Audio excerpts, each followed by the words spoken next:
So, improving endurance on a specific movement. When I'm talking endurance here, I'm not talking about cardio endurance where you're just breathing heavy mid-watt for an exercise. I'm talking about when there's muscle failure. It could be anything, could be front squat, a heavy front squat at a specific weight that's heavy, pull-ups, handstand push-ups, anything like that. Things that you can do a few reps unbroken, like maybe 3 or 4, but then once you do a set unbroken, everything just goes downhill super fast. It's sets of one, even if that, and then you're failing reps all over the place. So we'll be looking at just a little training pattern that can help you improve on those.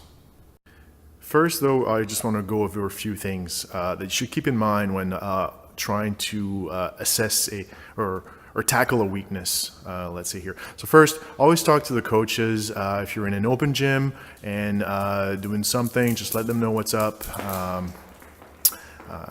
You'll more than likely won't have time to work on what I'm about to show you there before class or even after. It'll take a little bit of extra time. So that brings me to my second point here. Set aside some open gym time to work on those. Third, just make sure it's not mobility that's the issue. Just always make sure that that your mobility is adequate for the movement that you're tackling. If it's a mobility issue, trying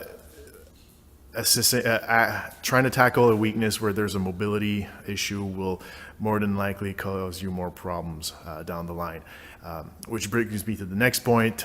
You should be able to perform like 3 to 4 solid reps before you tackle a weakness. So for example, if you want to get better at pull-ups, again, try to be able to do 3 or 4 strict unbroken, or handstand push-ups, the same thing. If you want to start doing those regularly, you should be able to do 3 or 4 strict unbroken. Same thing with ring dips. I'm just pulling out gymnastics example here, but yeah, those are some that people have a hard time building up the endurance for.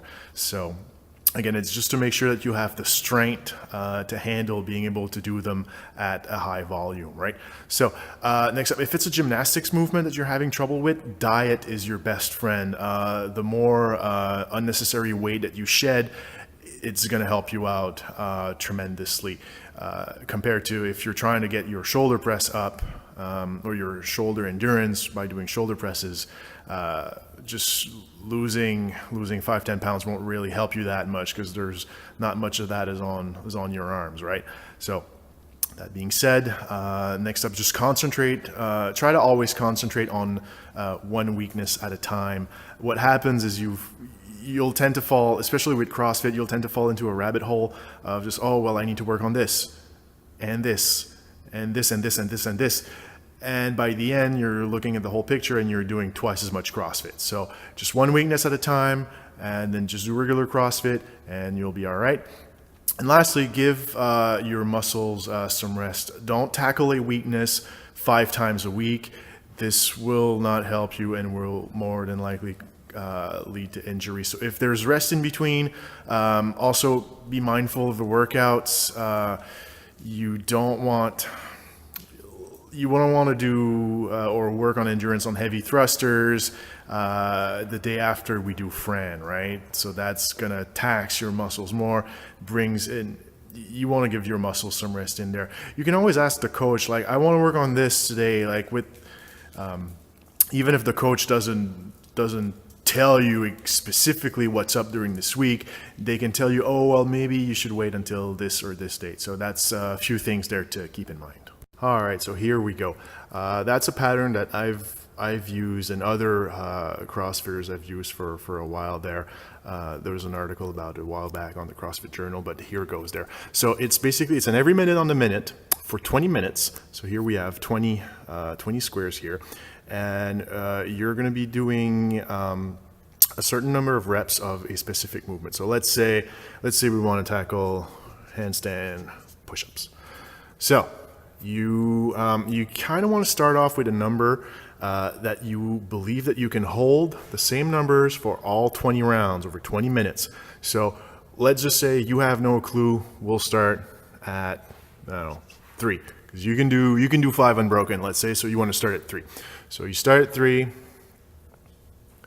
3, 3, 3, so on and so forth. Oh, drop it 2 here, because that's 2. And that's the thing. They have to be done unbroken. So 3, 3, 3, 3, and then here you fall down to 2, 2, 2, 1, 1. Let's say some 1s in there. You're able to hold 1 till the end, and by round 19, pow, you hit failure. You hit 0.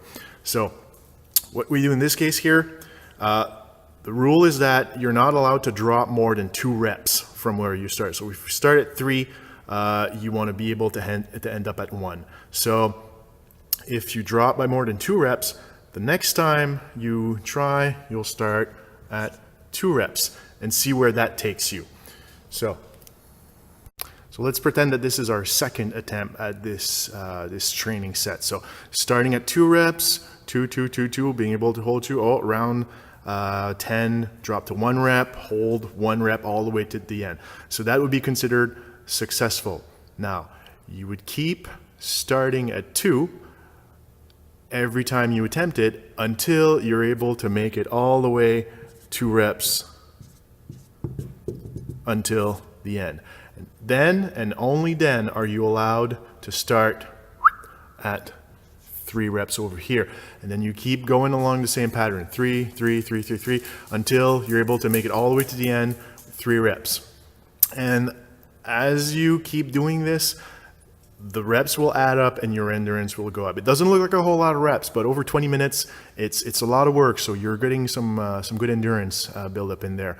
So that being said, so that's once you're able to go all 20 rounds and 3 reps over a few sessions, let's say, then you start at 4. And if you just do the math here, 4 times 20, that's 80 reps in 20 minutes. So for something like a handstand push-up, it's not that bad, right? It doesn't look like a whole lot of reps or a whole lot of work, but over a longer period of time, it's a lot of practice, right? So it's a good pattern to work with.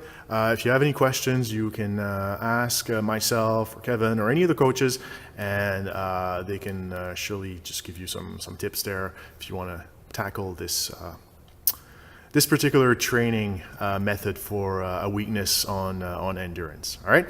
So if you have any questions, just don't be afraid to have any of the coaches, and we'll see you in class.